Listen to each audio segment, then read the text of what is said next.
اتفضلي. من غزة بنحب فلسطين، بتحب مصر أم الدنيا، أم الدنيا مصر.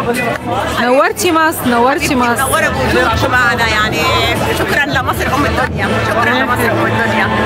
على فكرة أنا بنتي بتسألني بتقول لي ليه سموا مصر أم الدنيا؟ قلت لها يا ماما لأنه مصر جمعت كل الأطياف عندها، السوريين فتحت أبوابها، الفلسطينيين فتحت أبوابها، اللبنانيين فتحت أبوابها، ودعمت القضية الفلسطينية من 1948.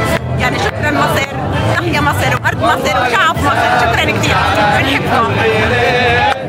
فلسطين بلادي حلوة يا ما شاء الله.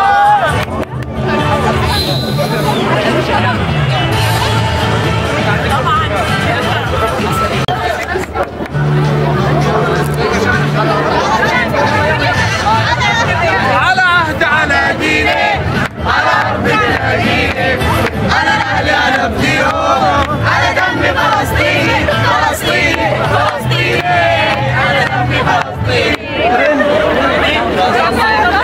احنا لمينا الناس علينا.